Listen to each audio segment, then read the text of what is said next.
tomorrow.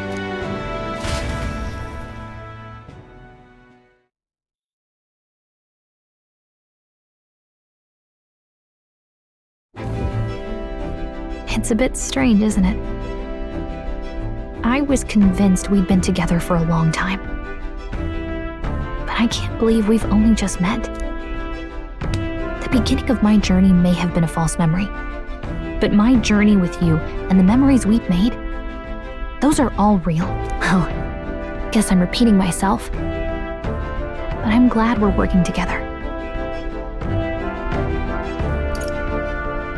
Stay beside me forever. Well, when you put it like that, you're gonna make me blush. But thanks.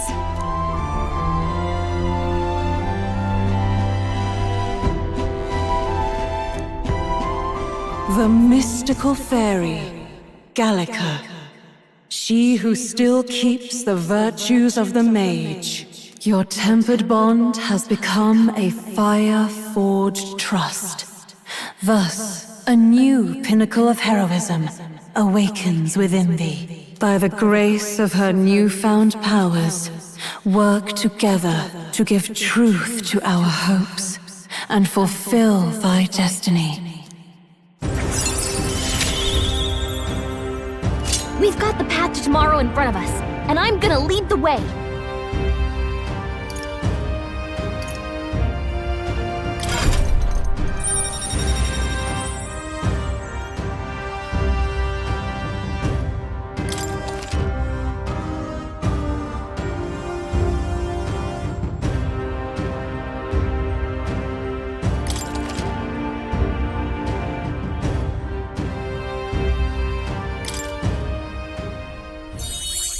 When things get tough, remember this magic. The music meant for you will play in your head.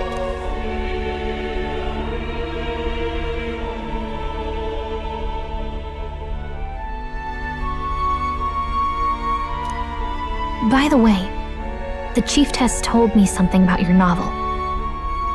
Apparently your parents gave you that book when you were still just a kid. I wonder what your parents wanted you to get from reading it. What they hoped for you, I guess. I suppose you'll have to find out for yourself.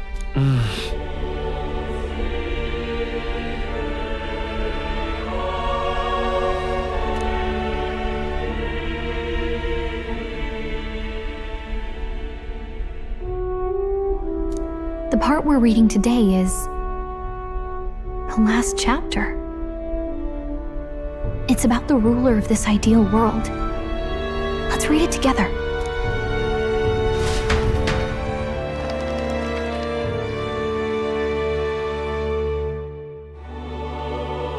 The last chapter is about the ruler of a utopia. The one who governs this utopia must have an unwavering will. To maintain justice in this world, there are innumerable obstacles to overcome. Yet, as long as one lives by their ideals, those who support them are sure to follow. A utopia is not the creation of a single mind or a single power. It is a world shaped by all its people. The last part sounds a little more metaphorical. There's a little more. However, even a utopia may one day fray at the edges, and its people may come to conflict over the question of what is right. What is a true utopia? What is a true ruler?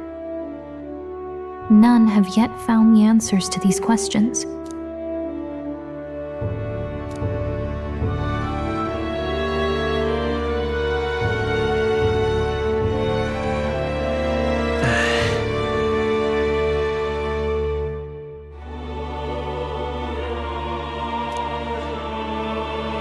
So even the author of this book struggled with these questions. And if you become king, you'll have plenty of tough questions and struggles to face yourself. Lady Cruaday mentioned the king was a real idealist when he first arrived at the village, but little by little, the pains of reality crushed his hope. And he even lost his son. In the end, his will was broken. He didn't lift a finger to stop the church's rise to power. With that in mind, I can honestly see why people would be drawn to Luis. His values are radical and cruel, and he's devoted to them. Unshakable, even. But we can't lose either. For the sake of everyone who has believed in us along the way.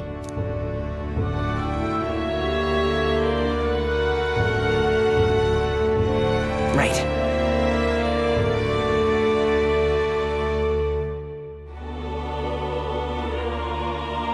You've got the power to change the world. And the one who gave it to you was, well, yourself. And that's what I'm going to help you with. That's my mission. My real mission. And I'm going to see it through.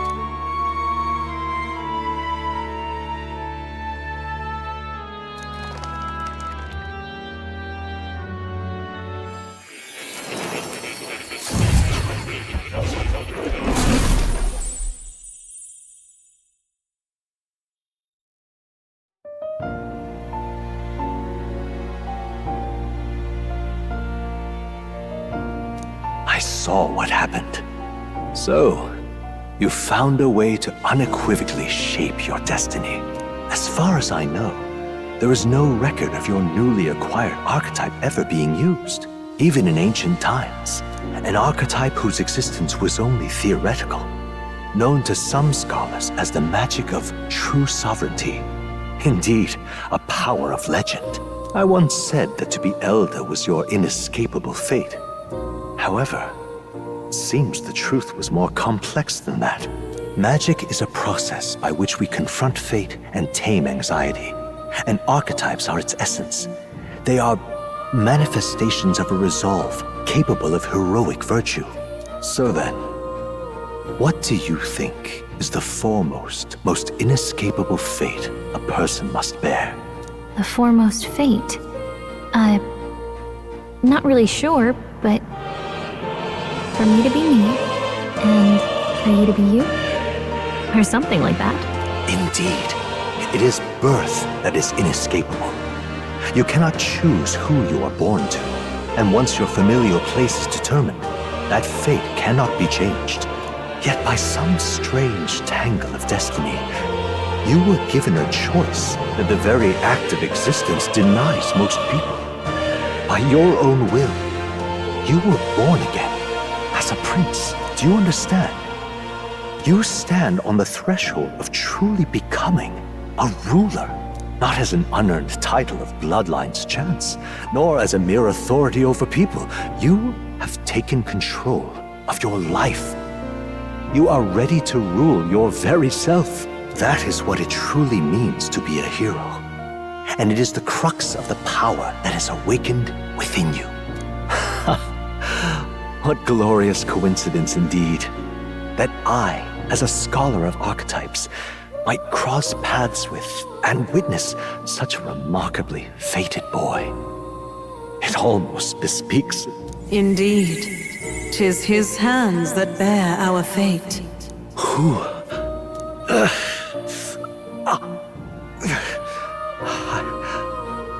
I remember. I know that I know this voice. Had I forgotten it all this time? Yes. I swear I've heard it before. And I let it slip from my mind. Who are you? You with this voice that moves hearts. Speak. Who are you? Why have you awakened this boy to his power? If it is answers you seek, then go and claim them. Are you? Could you be? As for you, I bid thee awaken.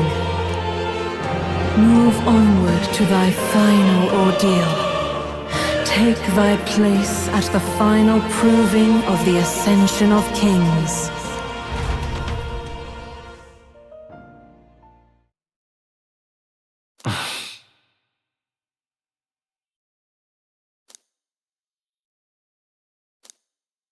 Time marches on, and the age of a new king draws nearer.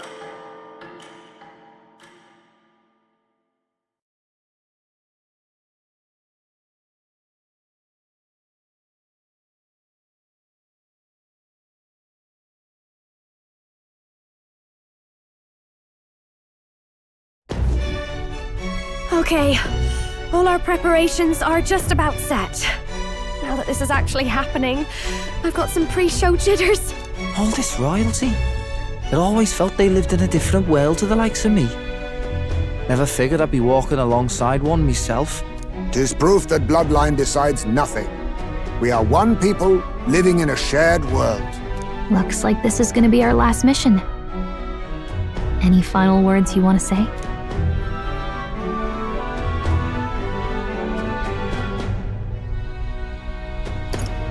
Don't get reckless out there. It falls to us to fight with all our might. About the new stuff you've felt and learned since becoming the prince. Can I ask you one more thing?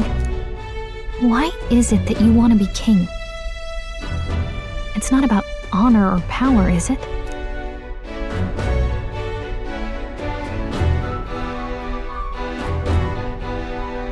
I want to protect this country and its people. 'Tis the answer I hoped for.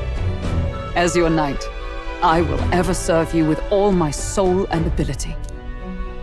Well, I guess this means we're ready as we're gonna be.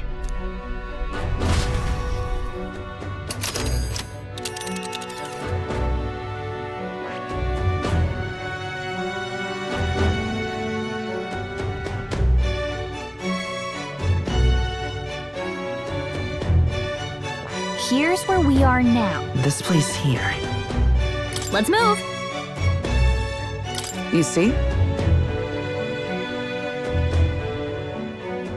Yeah.